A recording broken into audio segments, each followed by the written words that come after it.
Baik anak-anak, Bapak sekalian, hari ini kita akan belajar agama Buddha kembali.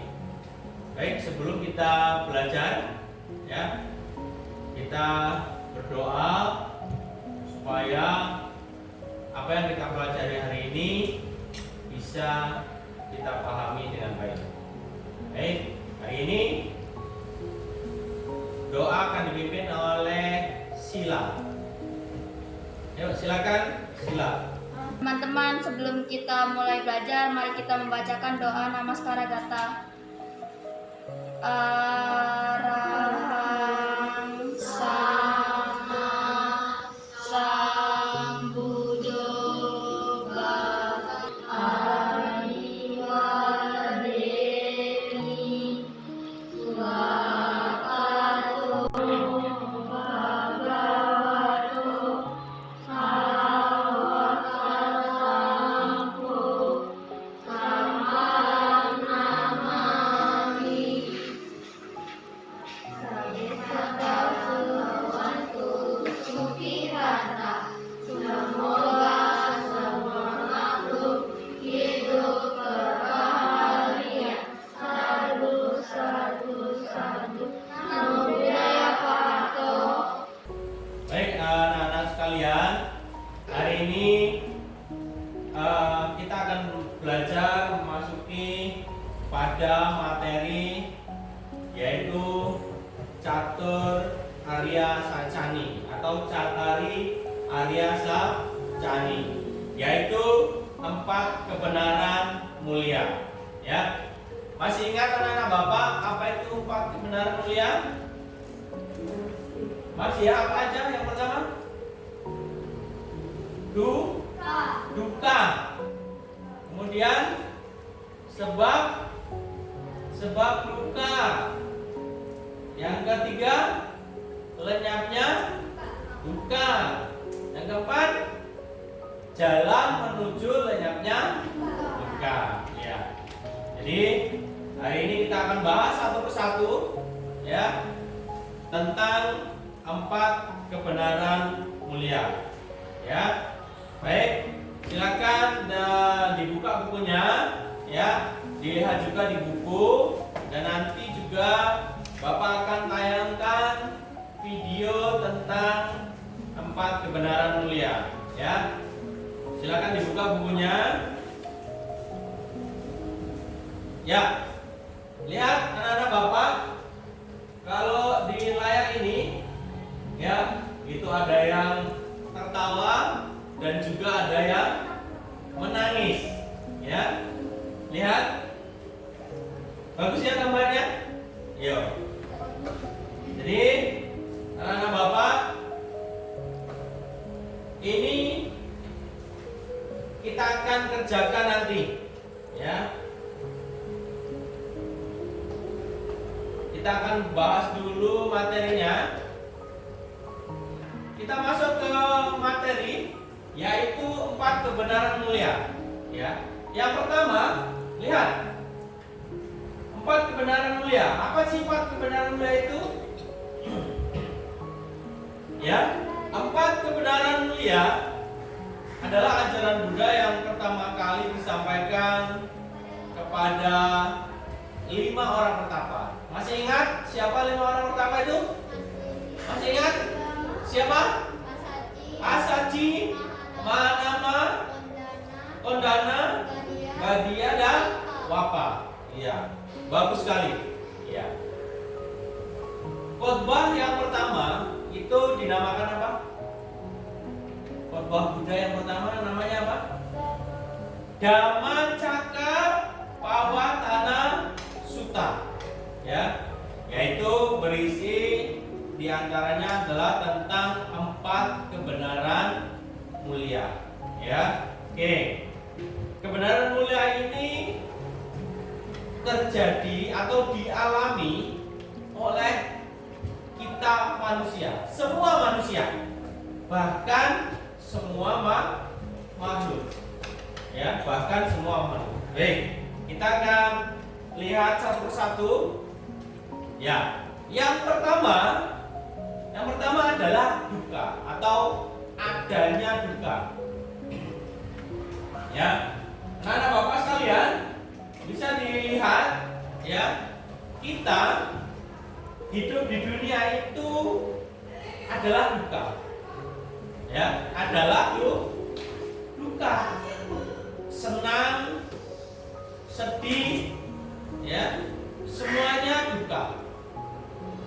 Oke, paham ya?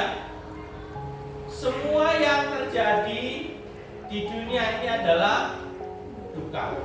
Ya. Ya, oke, baik anak-anak Bapak, selanjutnya adalah yang kedua, sebab duka. Ya, kalau tadi adanya duka, bahwa memang kita hidup di dunia ini penuh dengan penderitaan atau duka. Ya, bahkan rasa senang, rasa bahagia itu juga duka. Karena apa? Karena tidak kekal. Ya, karena tidak kekal. Senang, bahagia itu akan berganti, akan lenyap. Ya, setelah berlangsung akan lenyap. Ya, maka dan duka itu ada sebabnya. Apa sih sebabnya? Sebabnya adalah tanha. Tanha tahu? Keinginan. Ya, nafsu keinginan. Ya, ketika keinginan itu tidak terpenuhi, maka duka atau penderitaan yang timbul. Ya, penderitaan atas keinginan yang tidak tercapai. Misalnya minta duit dengan orang tuanya, ya, ekspektasinya adalah 50.000, tetapi orang tuanya ternyata nggak punya duit, ya, dikasihlah 5.000, ya, menderita. Ekspektasinya minta uang 50.000 untuk nonton misalnya, atau untuk beli buku, ya. Ternyata orang tuanya nggak punya duit, adanya 5.000, ya, sehingga apa yang ingin dicapai itu tidak tercapai, maka penderitaanlah yang datang, ya. Dan banyak lagi contoh yang lainnya, ya. Selanjutnya yang ketiga, kebenaran yang ketiga adalah lenyapnya duka. Ya, anak-anak Bapak sekalian, bahwa kalau duka itu ada sebabnya, maka pasti duka itu bisa lenyap, bisa berakhir, ya. Sehingga seperti contoh tadi, ya, sedih misalnya hari ini sedih, besok belum tentu sedih, ya. Besok belum tentu kita sedih. Senang pun begitu. Hari ini senang nih, dapat uang 50.000, ya. Besok belum tentu, ya, karena kondisinya berbeda. Maka itulah bahwa duka itu pasti akan berakhir atau bisa dihilangkan, ya. Penderitaan bisa dihilangkan karena duka itu ada sebabnya, maka duka itu juga bisa dilenyapkan. Maka kebenaran mulia yang ketiga itu adalah lenyapnya duka, ya. Kebenaran dalam kehidupan ini adalah penderitaan, ya. Adanya penderitaan, kemudian penderitaan itu ada sebabnya, yang selanjutnya itu bisa dilenyapkan, ya. Duka itu bisa berakhir, bisa dilenyapkan. Oke, anak Bapak, bahwa berakhirnya duka apabila tercapai nibbana, ya. Kebahagiaan tertinggi dalam agama Buddha, ya, dinamakan nibbana, yaitu terbebas dari segala bentuk penderitaan, ya, terbebas dari loba, dosa, dan moha. Tentunya dengan apa? Dengan menyempurnakan paramita. Ya. Melaksanakan jalan mulia berunsur 8, dan itu ada di kebenaran mulia yang keempat. Nah, ini dia. Yang terakhir adalah jalan menuju lenyapnya duka. Ya. Adanya duka, kemudian ada sebabnya dan bisa dilenyapkan, maka ada jalannya, ada caranya untuk melenyapkan penderitaan atau duka. Nah, dalam agama Buddha ada beberapa cara ya yang disampaikan atau yang dibabarkan oleh Guru Agung kita Buddha Gautama. Yang pertama adalah untuk bisa melenyapkan duka, kita melaksanakan Hasta Arya Magga atau jalan mulia berunsur 8 untuk bisa mencapai nibbana. Apa saja? Ya, Hasta Arya Magga atau jalan mulia berunsur 8 itu dibagi menjadi 3 kelompok.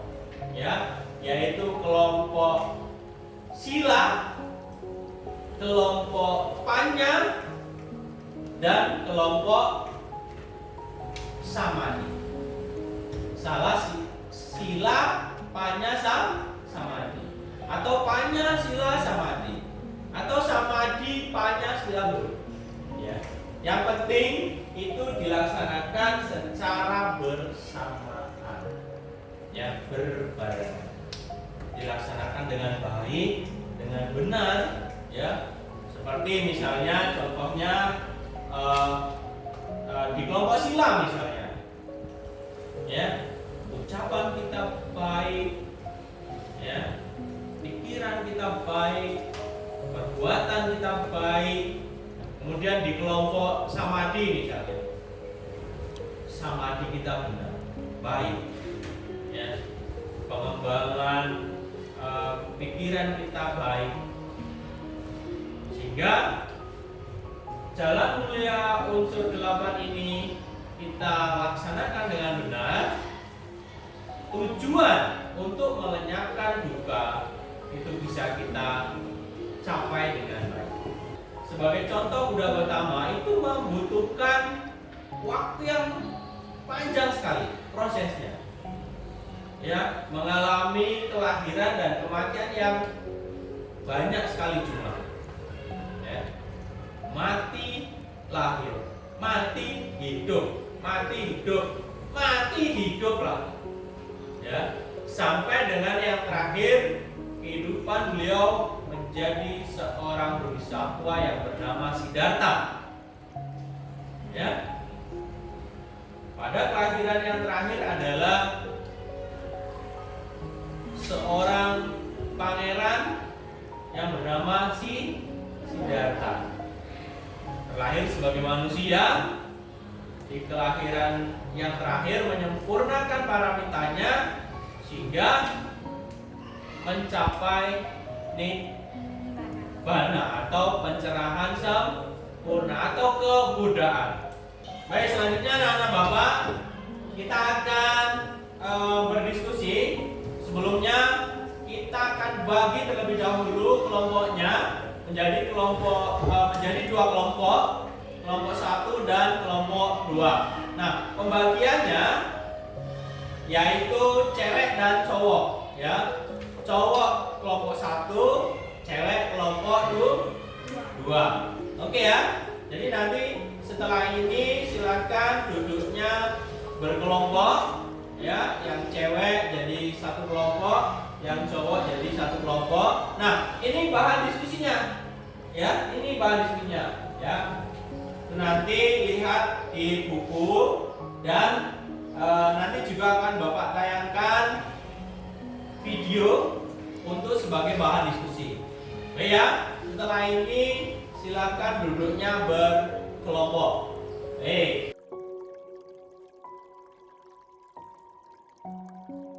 Nah, Bapak sekalian, ya, dari hasil diskusi kelompok 1 dan kelompok 2